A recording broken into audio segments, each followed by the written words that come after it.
Thank you, Patrick. Reach up here, see if I can.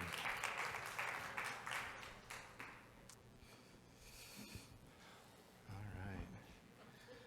right. I'm pretty glad I didn't win the book, not only because I wouldn't be able to understand most of what's in it, but because it's just too big and too heavy. I wouldn't be able to. My gas mileage on the way home would be affected, I think, by putting that book in the vehicle. Good day. It's been a good day, right? You've enjoyed yourself. We started off with David. That feels like a long time ago now. Got the energy going. Hopefully you've had a great lunch, enjoying some of the sights and sounds down here. You guys, I have a confession to make. I kind of didn't think you would be this much fun. You know, I did not picture the Renal Healthcare Association as like actually moving and grooving, like the tagline says. But you guys have been going since the very beginning, talking about energy, and then David, and then I like brought the energy much lower after David. But it's been a good day. I hope that this has been good for you. You know, those times to take away from what we normally do can be really filling times, really important times for us. So we're going to end the session today on really kind of an affirming note for you, and maybe some things that you've faced or people on your team have faced with burnout over the last few years, or maybe a longer period of time. So we're going to dive right into that today. So this is a little bit of an outline where we're headed. We're going to talk about what is moral definition, or what is moral distress, what is burnout. Talk about some studies and statistics, a couple examples of what moral distress looks like. I'm going to tell you a little bit of my story. We'll talk about what does this really mean, what's really at stake with moral distress and burnout. We're going to talk about two different pathways, one for organizations. So if you're a leader in the room, would you just raise your hand for me if you're a leader of any kind? All right, so more than half of you for sure. So that's going to be really apropos for leaders particularly. And then the personal path is going to be appropriate for all of us, you know, of when we face our own burnout experiences. And then we're going to do a little review and have some encouragement for the road as we wrap up today. So just a little foreshadowing, this is a personal topic. I'm not just reporting on my research or others' research. I will share a little bit more of this story later, but this is a personal topic for me. So let's begin here with kind of an overview of what moral distress, moral injury, and moral burnout look like. So you have to start with moral awareness. So I was presenting this in Toledo earlier this spring, and a gentleman who was introducing me said, "I've always said that before you can burn out, you have to be on fire." Meaning you have to care. I was about to use a bad word there. You have to give a care before you have the possibility of burning out. In other words, you have to have some moral awareness. You have to care about how you think things should go. So if you've been that person in that situation that's saying, no, this is how it should be for this patient, this is how it should be in our organization, you've felt that moral awareness. You have that sense of the way that things are supposed to go. And then from there, once we have a moral awareness, of course, we can move into moral distress when things inevitably don't go the way that we think that they should go, and when that becomes more profound, moral injury and burnout. So this is a nice continuum by Amanda Rosen and her team to kind of show us the overlap of these experiences. So let's look at some definitions. Moral distress occurs when you take or witness something in action that violates your personal values. So something that you hold personally, this is the way things should go, and you're watching that happen, or you're being forced to participate in that action. So you're taking an action or you're watching that action happen. And when these things are sudden or profound, that's what they call moral injury. So you're not just feeling some distress, some disconnect between you and what's happening, your values and what's happening, but you actually are really suffering from that because it's sudden or profound. And then thinking about burnout. Burnout universally is recognized as having these three traits. One is emotional exhaustion. So emotional exhaustion, how do we define that? That's when taking a nap doesn't help. It's when taking a vacation doesn't alleviate your exhaustion. It's when having a good night's sleep or a great meal or drinking lots of water or going for your nightly walk and you still feel exhausted. So this is a weariness of the soul, a fatigue that goes deeper than just normal tiredness. The second trait is depersonalization or cynicism. Now, I know some of you are sarcastic people. Was that a sarcastic laugh? Yeah, it was, wasn't it? Are you pointing to yourself or others or both? yourself. So sarcasm is really, I think, a gift of many people in healthcare. There's a difference between being sarcastic and being cynical, though, right? Cynicism is when, at my very core, I don't think things will ever improve. When I feel as though things are sort of lost, we've lost our way, and I really don't see any light at the end of the tunnel. So sarcasm can be a way of coping, can just be funny. Sarcasm can actually just point out the truth about a situation. Cynicism is something much, much deeper than sarcasm. And then last but not least, that sense I'm not able to make the difference that I want to make when I go to work. I think this is the one that hits for a lot of people in healthcare. We go through these things, we sort of know exhaustion, cynicism, we've at least seen it if we haven't experienced ourselves. But then when we have that sense that we're not able to make the difference we want to make with our patients, with our clients, with our coworkers, there's something I feel like I'm supposed to be here to do. And maybe I used to feel like I was accomplishing a lot, and now I don't have that sense any longer. Ways that you might feel trapped, hopeless, not just sarcastic, but that's all that can come out, numb, or even robotic, like you're going through the motions. So these are some staggering and sobering numbers. Between 18 and 25% of healthcare workers have already quit their jobs since the beginning of the pandemic. All right, raise your hand if you've seen that or felt some of that in your work environment. Yeah, having enough nurses, having enough physicians, having enough techs, having enough therapists, having enough non-clinical staff is harder than it's ever been before. In my department, I've been the hiring manager for over a decade, and it is different now. People are different. The world is different. It's hard to hire people into these jobs in a way that it wasn't before. As far as nephrologists, about a quarter. This is actually lower than a lot of jobs in the healthcare field, but still, I think if I were to tell you that about a quarter of nephrologists were burned out, that's pretty concerning, right?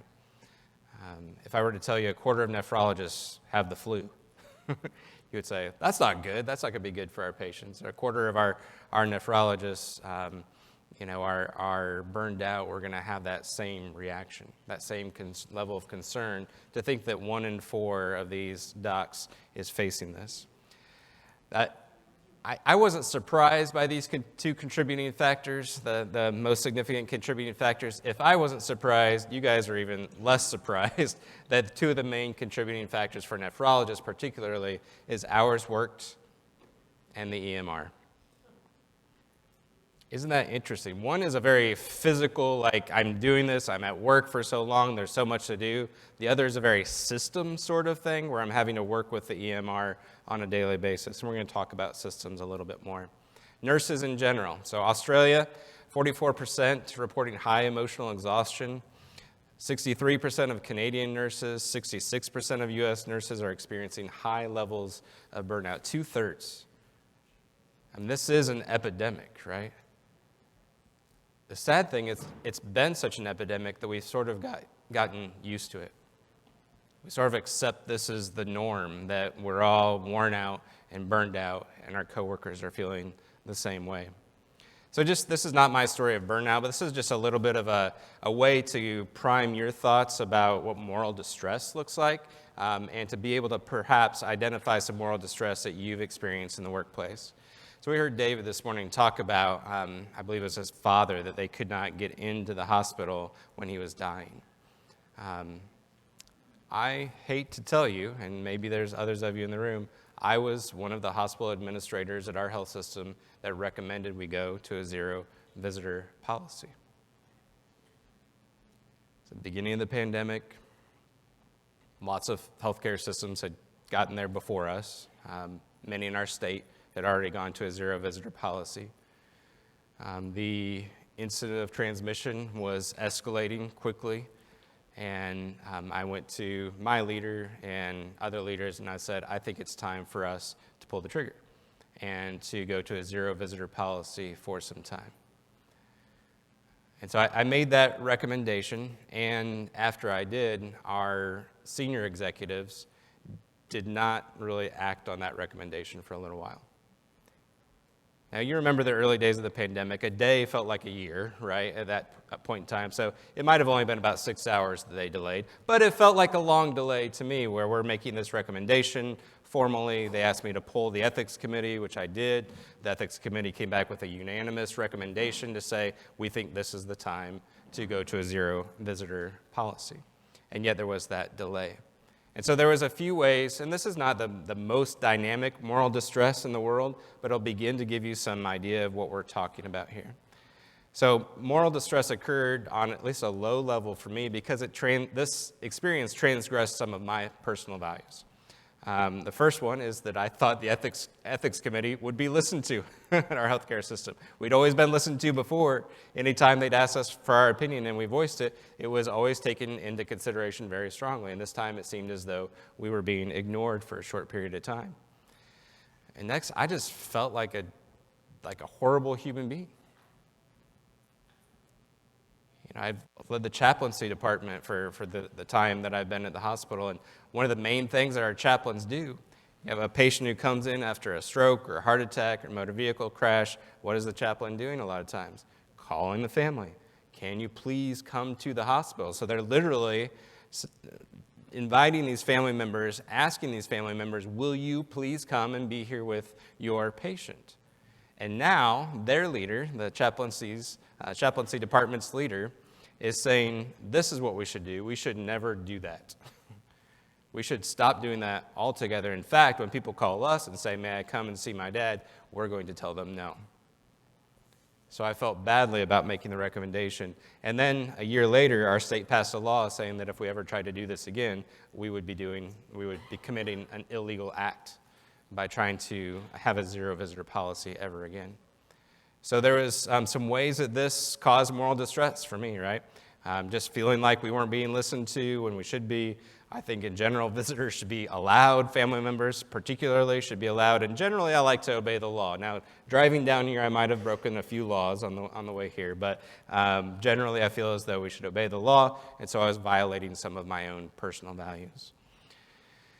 Now let's go into a care example, a clinical care example. This is an ethics consult, or represents some similarities to an ethics consult from many years ago.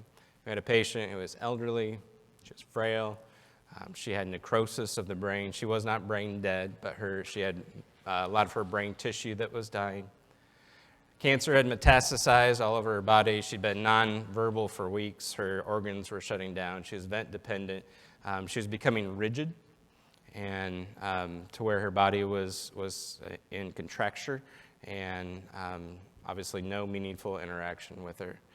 And yet the family required that she be kept as a full code. So you imagine this patient who's been in this state for quite some time in our ICU, and imagine you're a nurse or a tech or a physician that's coming to work every day, and you're serving this patient knowing that if she codes, you're supposed to do chest compressions on this elderly, frail patient who's really not in the end going to benefit. You notice the one thing that's not on the list really is her heart. So even if we're able to restart her heart, everything else is still problematic. So imagine, being in that scenario. And the nurses really, I think, wanted us as the ethics committee to do more, to effectively tell the family, you can't do this. You can't keep your loved one as a full code. We did not do that. We did not come in and tell them, we're going to have to make your loved one a DNR. So unfortunately, what was inevitable did happen, and for 47 minutes, this patient received CPR. And of course, it happened in the middle of the night.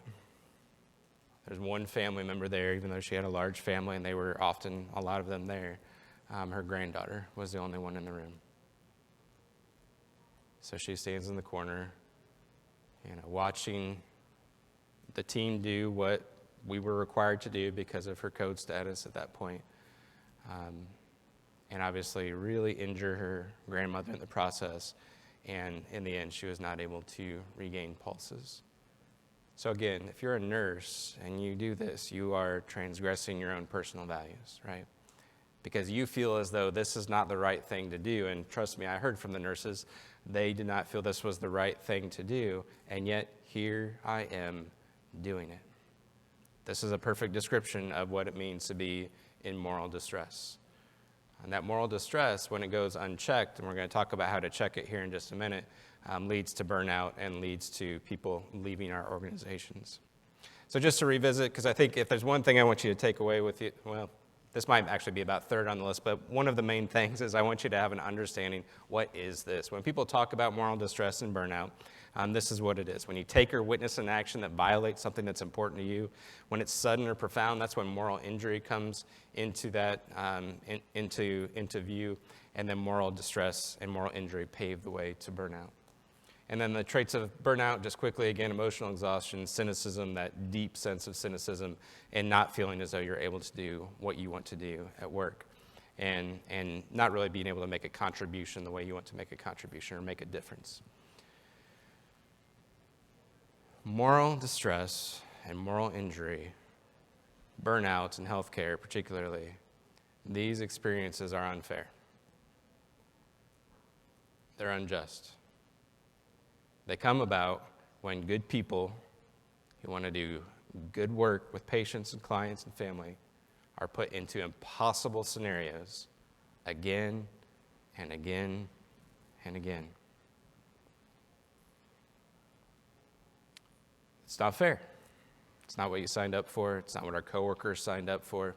Signed up to help and to make a difference, not to feel as though we're transgressing our values and maybe not being able to make the difference we wish that we could. So let's talk about how important this is. What are the stakes? So quantitatively, the Surgeon General, and this is actually, I think there's like a 68-page white paper from the Surgeon General on this topic.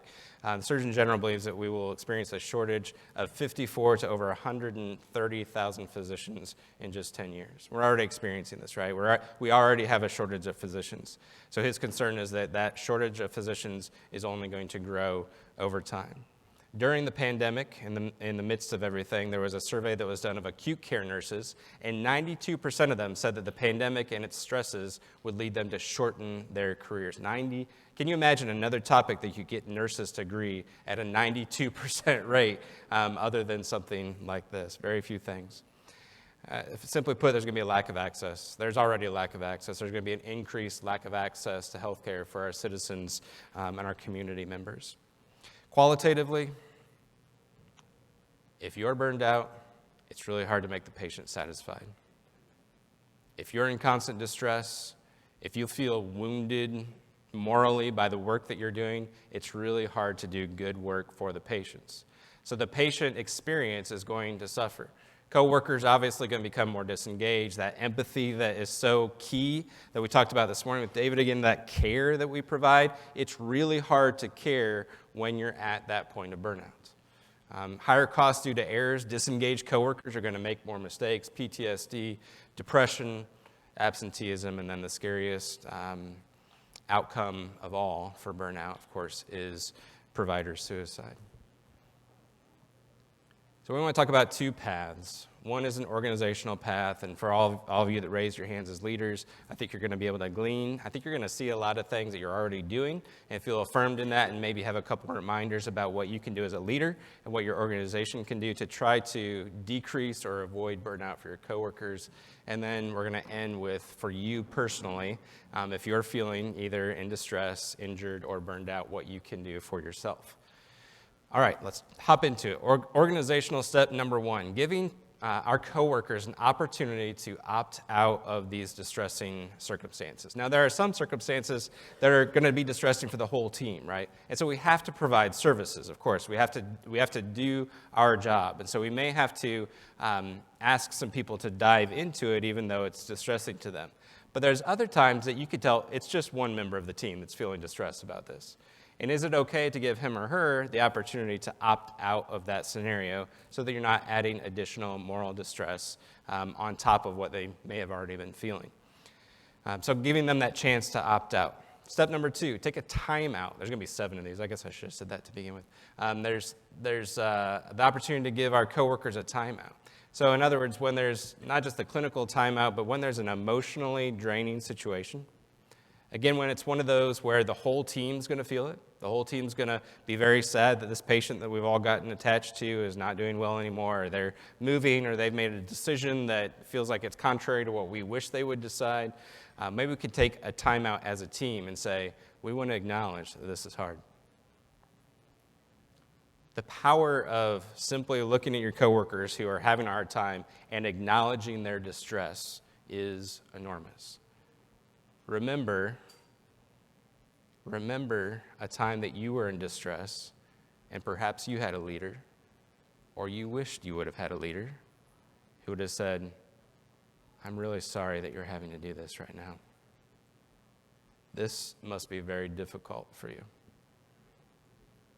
And didn't try to solve the situation, didn't try to tell you, but what you really need to do is, but just said, I'm so sorry that you're having to go through this. This sounds incredibly difficult. Just that, taking that time out, acknowledging that moral distress is crucial. On the heels of that, this is really the one key for organizations, and it seems so basic, and it costs absolutely nothing to have leaders who listen to those they lead. If you've been a leader for a really long time, it actually gets harder, I think, over time for us to be good listeners, because we've sort of heard it all before, haven't we? We've had a coworker that's had that issue before. We've gone through that. We've figured out what the answer is for these things. And so sometimes this new coworker is halfway through, and we start to give them the answer that we figured out 10 years ago or 5 years ago or a year ago. But what that new coworker might need is to just be listened to. Maybe our answer for the last coworker isn't going to be the same as our answer for this coworker. And this is not just a touchy-feely, wouldn't it be nice if we all listened? This is actually researched very thoroughly, that the number one way to alleviate moral distress or stress in the workplace for coworkers is for them to feel as though the organization supports them. And the primary way for us to feel as though the organization supports us is for our leader to hear us out, to hear our concerns. I'm sure you've had a time where you've had a leader who's heard all of your concerns and then said, I'm sorry, we can't do anything about it. But you feel heard. And even though she can't fix the situation for you because you feel as though she cares, it makes a significant difference. Organizational step number 4, well-being programs. There's been some good studies that show if you have some sort of well-being program that invests back into the coworkers, that the patients will eventually feel that. So as you're taking care of the well-being of your coworkers, your patients and your clients will eventually feel that. Now, here's a significant warning for well-being programs, because I can hear some of you rolling your eyes because you've had interaction with well-being programs that have caused you to roll your eyes. So well-being programs do come with a warning. So if you're having to work too many hours, there's not enough staff, wages are not increasing with the rate of inflation, all sorts of new regulations are going into place, the EMR sucks, you're going through all of these things, do not hand them a gratitude journal at that point. You know what would heal all of your distress is if you just thought daily about what you're so thankful for. You know what would heal my distress if I didn't work 11 hours a day? That would help. That would help. If I didn't have to drive to 15 clients in the course of 2 days, that would also be nice.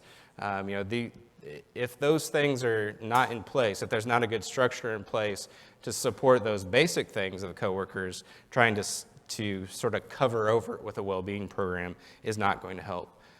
Well-being programs are like parachutes. People notice when they're missing. So just the presence of it isn't going to fix anything, but if you don't do anything for their well-being, people will notice. I heard an intensivist, no, hospitalist, in the middle of the pandemic, when everything was still shut down, say, we feel like we are unclean. No one talks to us. No one sees us. No one seems to care. I could tell you he was very close to being done with his career in healthcare. And through some interventions and some listening processes, he was able to kind of come back around. But if we'd have said to him, well, what you really need is a yoga class on Tuesday at 2 p.m. He just said, do you know what I'm doing as a hospitalist on Tuesday at 2 p.m.? Either I'm not here or I'm, on my huge list of patients that you guys have given me. Organizational step number 5, we need non-punitive ways for our coworkers to say, I'm struggling. This is hard. I don't think, some of you, if I asked you to do it, you would be able to do this, and I'm not going to out you in front of everybody, but you've been that person that's struggling. You've been that person that's depressed. You've been that person who everything's going wrong at home, and yet you're still trying to show up to work. And when people say, you should just tell your coworkers if you're struggling, that sounds like a load of BS, doesn't it? And now, if you've got great coworkers, they probably already know that you're struggling. But if you've got a work environment that's just maybe not that great, it's really hard. It can be really difficult to come to work and say, you know what, this is what I'm going through. And so we've got to have ways that people can say, I'm not doing okay, without any fear that they're going to suffer retribution for that. Similarly, they've got to have ways of saying things are not going right. So I'm not doing okay, or things aren't going okay. There's mistakes that are happening. There's all these errors that are happening, and they've got to feel safe to be able to report those. And last but not least, for organizational support, number 7, peer support. Whether it's formal, whether you've got a program where you have a mentorship, situation between 2 coworkers, or it's just, hey, we go out for drinks every Friday night, or whatever it is, that sort of peer support where we're helping each other, it adds to the conversation. It normalizes people's reactions. It says, oh yeah, I remember feeling that way, and it's okay. You're going to be all right. Not in a patronizing way, but in a way that comes sort of shoulder to shoulder. And then finally just saying, I'm so glad you're still here. I'm so glad you care about this. I'm so glad that you're invested here. So systems. Before we leave organizations, let's talk about systems. Because systems never sleep. That could be really good, or it could be really hurtful. So if you have an EMR that's working against your clinicians all the time, that system never sleeps. That system is in place every time she or he is going to work. And so if it's putting distance between them and the care that they want to provide, then they're going to experience that moral distress every single day. Bureaucracy. Not being able to do the things that they feel as though need to be done because there's too much red tape to have to cut through. Those things can work against them all the time. Other systems alleviate moral distress. Those peer-to-peer support systems. Or just saying, you know what, every time we have a huddle, or every time we have a team meeting or a section meeting, we're going to talk about how we're doing. We're going to talk about mental health. We're going to talk about moral distress. We're going to talk about burnout in the workplace. Leaders who listen. This is really the big key takeaway from this part, because it's not enough that the system is supportive. People have to feel that it's supportive. And some of you are thinking to yourself, how do I make people feel that it's supportive? The number one way is to listen, to invite them in, to ask them questions that are open-ended, to let them talk about how they're doing, and listen to what they have to say. So this is a little bit of my story. And my story is not over. And this is only the second time I've talked about it in front of a group, and this is a larger group than I talked about it the first time, so have patience with me. I don't think that I will cry, but I may not speak as eloquently for the next few minutes. In the fall of 2022, which if you're doing your math, that wasn't very long ago, I was at that point of what I described as emotional exhaustion.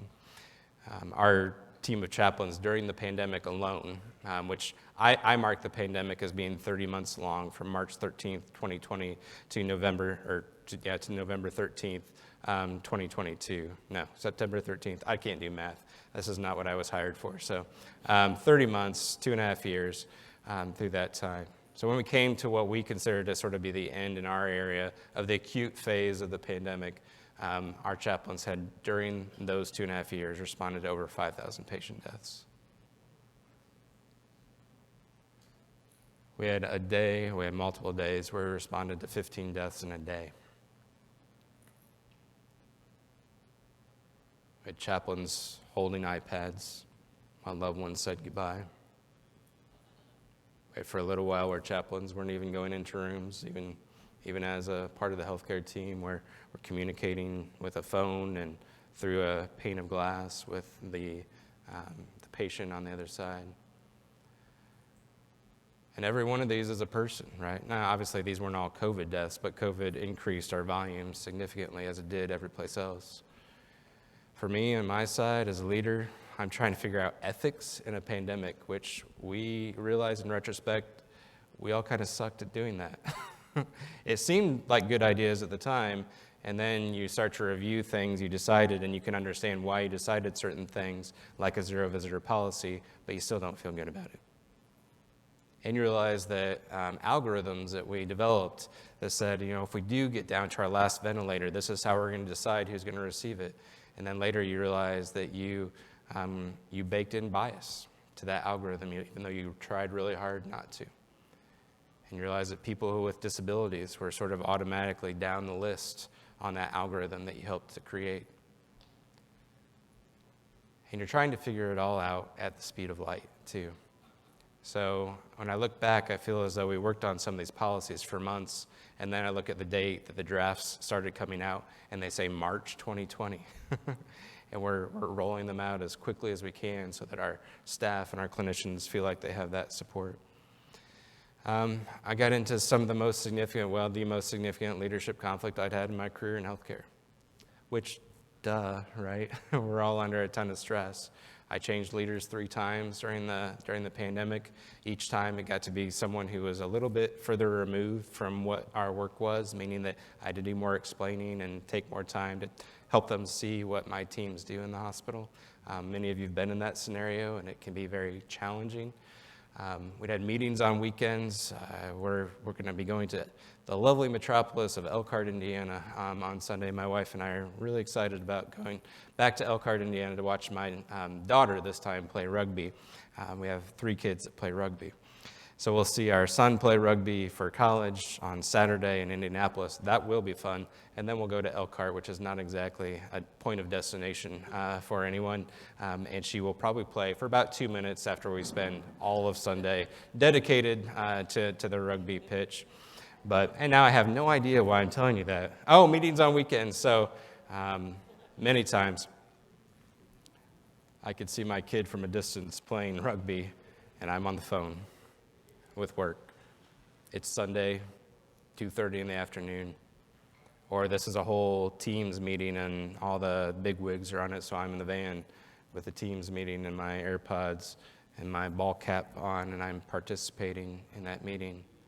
I can remember, I worked from home some during the pandemic, and I can remember a Sunday morning. The Ducks are back, aren't they, Michelle? Damn it.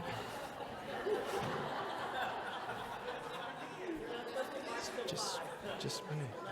It's just me.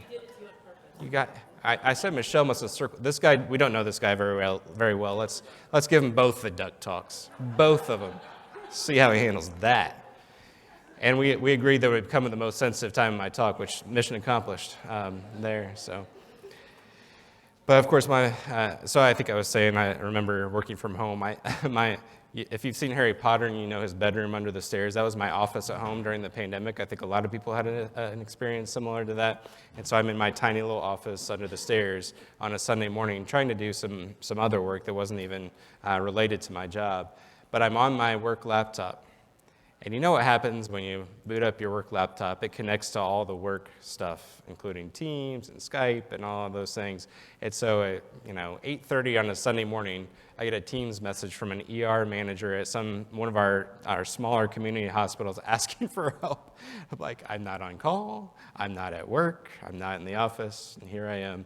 And this is an experience that so many of us have had, whether it was the pandemic or just because it's healthcare, right, and being pulled back in. My generation loves Facebook. That's how we keep in touch. I said goodbye. Man, I can't do this anymore. I can't see the stuff that people are putting up, people that I want to be friends with after this is all over. And I'm watching the stuff they put up, and it makes me so angry with this deep, deep sense of betrayal of people who I've loved for years just because of some words they put together in a little box on Facebook. And so I had to disappear from that, and so I began to be more isolated. I began to only communicate really with my family and the people that were at work going through this with me, and that did not go well. So this is don't I look nice here? I love my green jeans, that's awesome. Thank you. Can you talk to my daughter? She thinks they're ridiculous, so you can see she's a little more stylish than I am, but this was last year on my birthday. But something was already happening inside of me, literally inside of me, in this picture that I was starting to have to acknowledge, because this is also my 44th birthday, the same day, later that afternoon.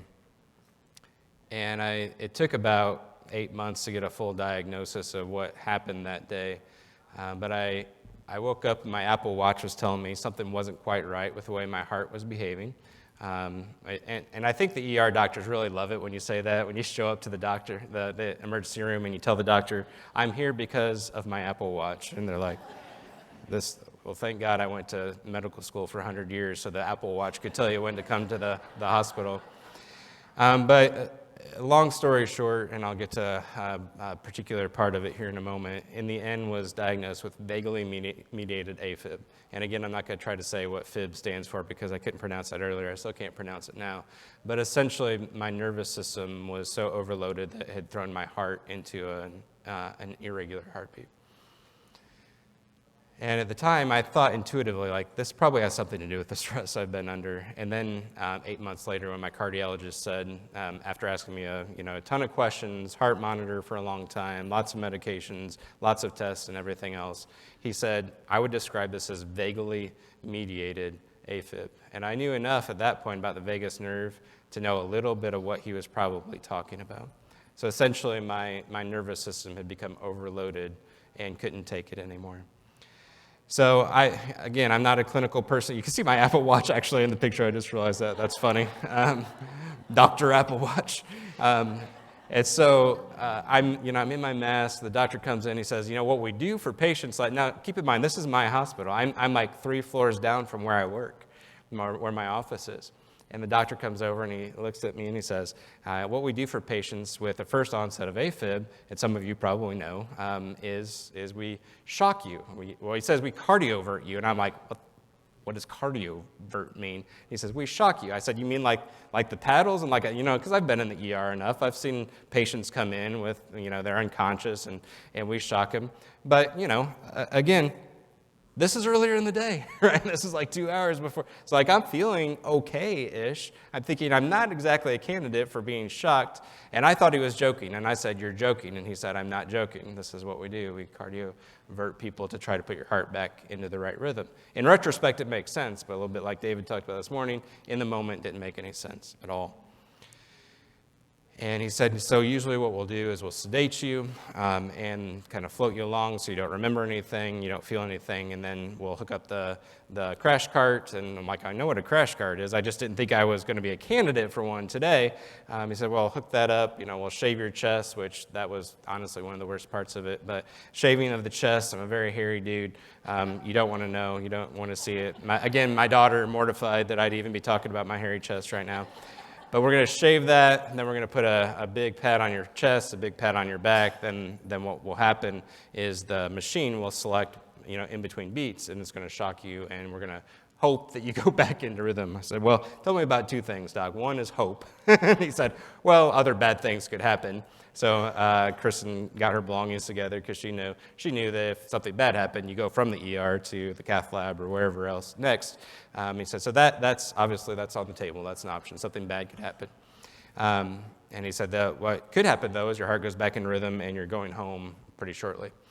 I said, the second question I have is, tell me about sedation. He said, usually we sedate people. He said, well, yeah. He said, actually, I think I have always sedated people when they have cardioversion because you're going to receive 220 joules of shock to your chest, and you don't want to remember that. I said, I think I would like to remember that.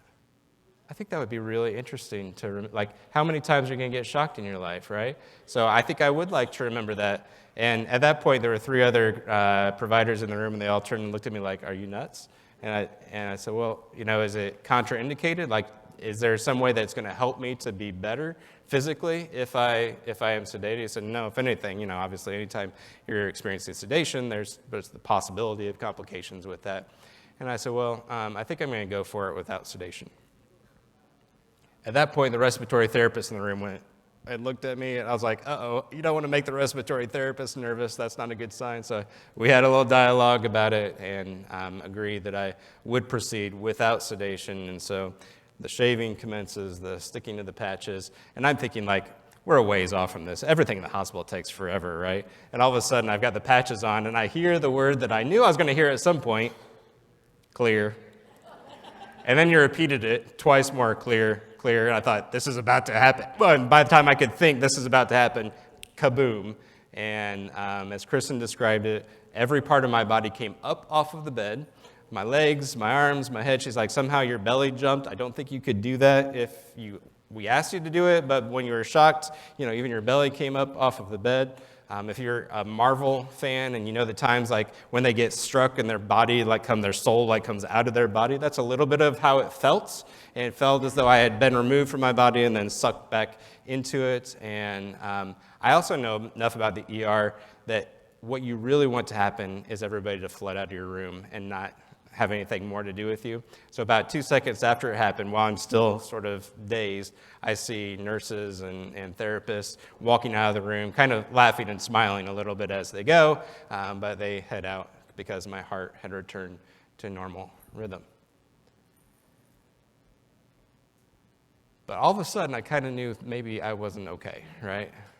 Like what had happened, and the fact that I thought cardioversion without sedation was hilarious the rest of the night, it was probably not a good sign of where my mental health was at that point, and I had to start paying attention just a little bit more. The doctor also lied. He said 220 joules. As you can clearly see, 255.1 joules. I thought, that's probably like getting struck by lightning. It's not. It's not like getting struck by lightning. Much worse to get struck by lightning, for sure. So I'm going to try to avoid that still at all costs. To be serious, a few weeks later, I had another new diagnosis, and that was depression. I recognize that I'm fortunate to have made it to 44 before having a mental health diagnosis. But anything that's new for you feels pretty surprising. And so my GP met with me, we talked through some things, I met with my counselor, and he said, I'm going to diagnose you with moderate depressive disorder. Awesome. And I include this picture because I think we know, right? This is actually what depressed people look like when you see them.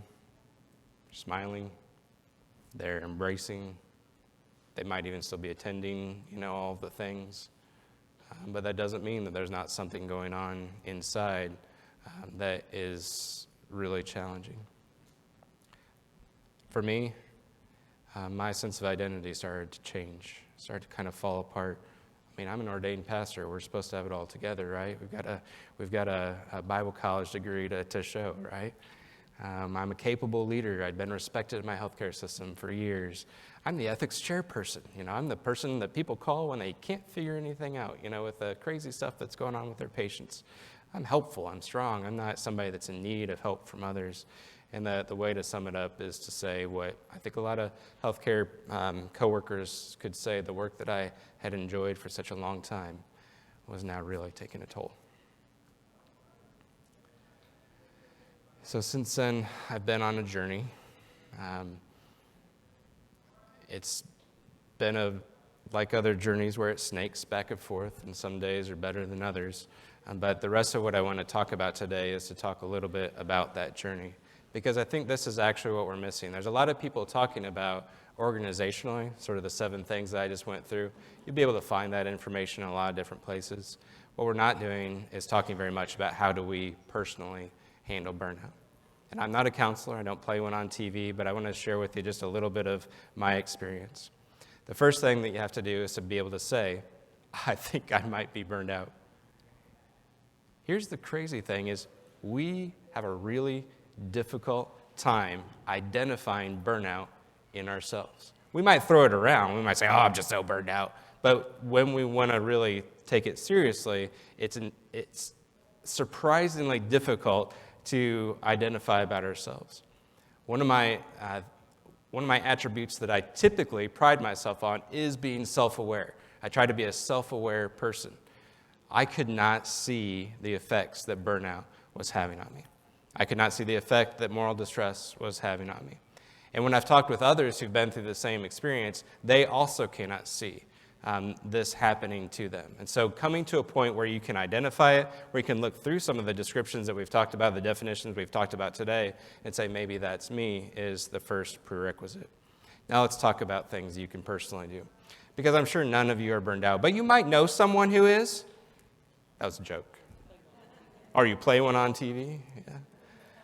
I'm sure none of you have ever felt any moral distress at your place of employment. But just in case you ever run across one of these 66% of nurses or 23% of nephrologists who felt this way, I think the first step for me was to ask myself, are my expectations of myself healthy and realistic? Because I'm a high achiever. I've written books. I've gotten advanced degrees. I'm still studying. I'm this or that or whatever. And I wanted to keep going at that clip. I wanted to keep achieving in the way that I achieved before. I wanted to keep being the positive, helpful leader that I'd always been. I wanted to have people say, this has made such a difference for me to have you empower me in this way. I wanted to keep going, but it wasn't realistic. It wasn't reasonable for me anymore where I was at that point in my career. And so the first thing I had to do was look at my own expectations and ask, would I expect someone in my situation to do everything that I'm doing right now? Because we are often the hardest on ourselves. I've heard people say, if I had other friends that talked to me the way I talk to me, I wouldn't be their friend anymore. We talk to ourselves with these negative voices sometimes and have too high of expectations. At work, I decreased my focus. I decreased my intensity. I was white hot. Like I said, even pre-pandemic, I'm answering phone calls at Disney World with my family. We're pulling up to the beach. I'm saying, yeah, this is what's going on. I'm on the phone with them. I'm white hot intensity all the time. I'm one of the guys that's on the news about, Parkview and what's going on with our health system, et cetera, et cetera. I'm taking new ground all the time. And I had to say, I can't keep it up. I can't keep that level of focus, that level of intensity any longer. Number 3, I had to give attention to my nervous system. I am wading far out of my comfort zone talking about what I'm about to talk about. So this YouTube channel has sort of saved my life. And there are many like it. I'm not saying you should subscribe to her channel. I'm not like and subscribe. But to begin to be aware, and many of you probably already are, but to begin to be aware of your own nervous system. Actually, I think this day, or very close to this day, a year ago, Chris and I went away, and I watched one of these videos, and I started to do the nervous system, the vagal exercises that she teaches in this series, and it started to immediately impact how I felt. I didn't solve anything. In fact, right away, it actually made things worse, which was sort of the signal this was important for me. But if you haven't been paying attention to your nervous system yet, I'm not an expert on it, but I could tell you it's making a huge difference for me. Even just honestly in the past month, I've been able to see that I can move out of my sort of state of rest and get upset about something, and then I can go back into my state of rest. Whereas for a long time, I just stayed over here all the time. My guess is there's a lot of people around me that could have been like, yeah, you're doing that all the time. But that's hard to tell people, and it's hard to identify in other people, and finally started to figure it out myself. This one's, we're starting to turn a corner on a little bit more positivity here. Make a bucket list. I know some of you are like, this is so lame. Everybody does this. What are you, on Instagram or something? Make your bucket list, check it off. Here I am in the Maldives with the crystal blue water. But the really important thing here is that you begin to pursue your own personal desires. Not purse your own desires, as I misspelled it on the screen, but pursue your own personal. You might have to purse them a little bit too. Let's be honest, right? You might have to purse them a little bit as well. But to pursue your own desires, to say, it's okay that I want to do something. It's okay that I have desires that don't just revolve around my career or just revolve around my responsibilities in the world. Because nothing gives you energy and counteracts that emotional exhaustion like saying, this is something I want to do. So I've created a bucket list. I'm supposed to get to 100. I haven't quite got to 100 items yet. I think I'm at like 82 or something. I keep trying to think of more things to add to that bucket list. In the past year, I've started to be actually serious about crossing some of these things off. And some of them are big and exciting, and I'd like to go to the Holy Land someday, some big things like that. One was to boil a teapot. I had never boiled a teapot before in my life. Why? Because I hate tea. But you know what? I've seen people boil a teapot before. Looks pretty cool, so I put it on my list. I've checked that one off already. It's pretty cool. Yeah, I did that one. So some of them are big, some of them are small. On our way down here, we drove 9 hours, and we saw a lot of Missouri, not the best parts. A lot of Arkansas. I don't know. There are no best parts? Are there best parts of Arkansas? Because we didn't see those either. We saw a lot of Illinois. I'm offending like half the Midwest at this point. We didn't see a single city in any of those states. We saw Indianapolis, and then we drove through cornfields and cotton fields, which was a huge surprise for me. We drove through cotton. I've never seen a cotton field, I don't think, until this trip. We drove through cotton fields for a long time, and then finally arrived. So I think between Indianapolis and Memphis, we didn't see a stop with more than like a love auto travel, destination. So we did not see a whole lot of exciting things, except we saw the world's largest rocking chair. It's awesome. It was awesome. And the world's largest wind chime right across the street from the world's largest rocking chair. Finally, we saw the world's largest mailbox. You've been there? Casey, Illinois. They've got the world's largest all sorts of things. I have to admit, none of these things have been on my bucket list.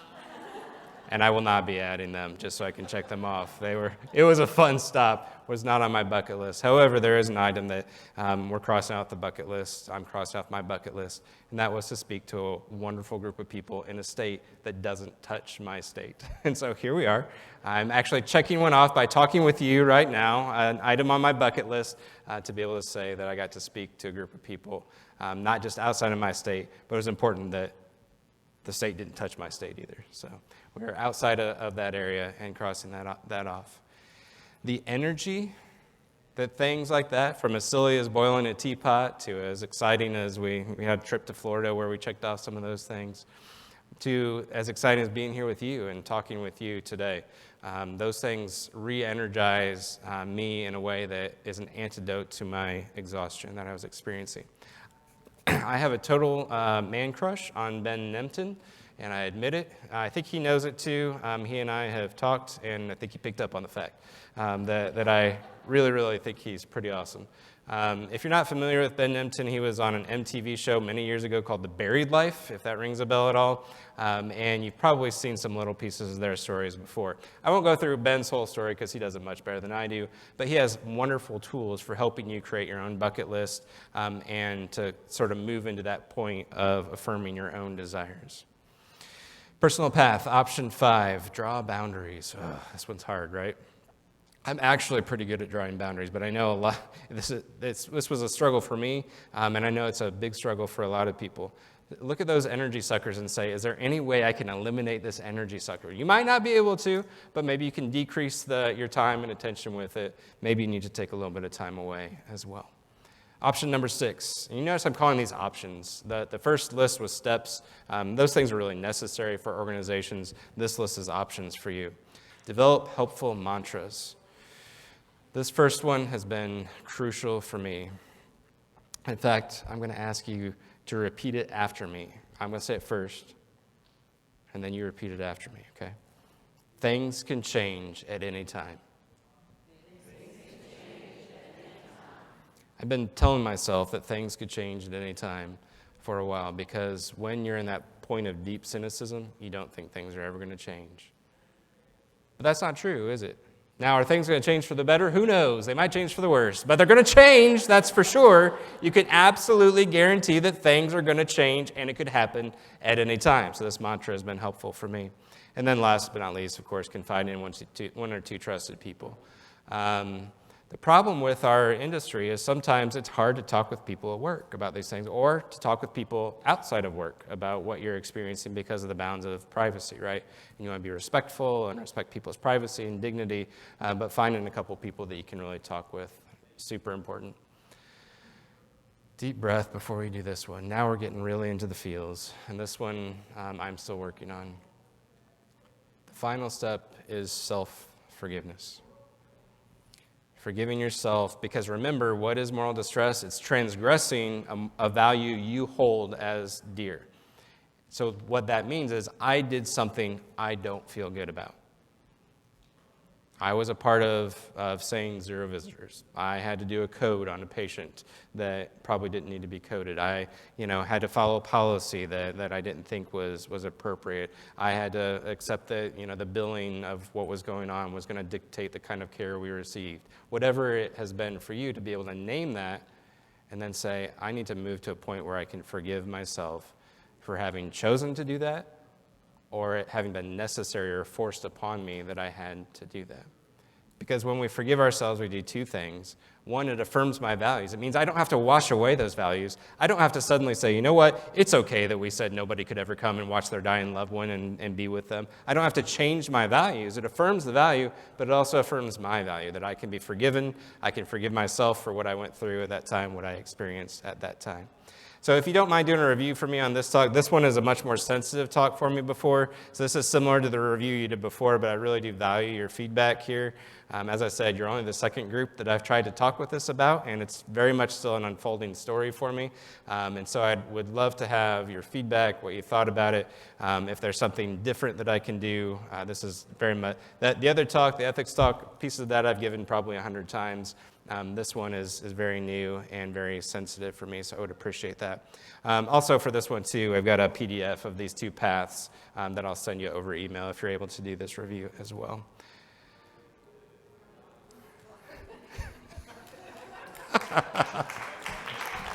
Thanks, Patrick. I'm pretty sure you're clapping for the ducks. So just one last thought. Sorry, I keep hitting the laser here. These are things that moral distress and burnout can't do. They can't dim your dignity. They can't quiet the ducks, that's for sure. We've got to make that into a part of the presentation here. Can't dim your dignity, can't lower your value, can't wash away what you're worth. You are worthwhile. You are a human being that's contributing where you're working at. And even though maybe you've experienced, your coworkers have experienced this burnout, this moral distress, it does not actually decrease your value at all. So this overcoming burnout's really got to include these 2 paths, the organizational path, that personal path. The bad news is recovery isn't overnight. Research says that recovery from burnout takes 1 to 3 years. So I can attest to that at about 1 year that I'm starting to feel like things are changing, but I'm not all the way there yet. So it is a long process, but the good news is you are worth it. You are worth that. It is worth your time to go through that process and to get to a healthier place.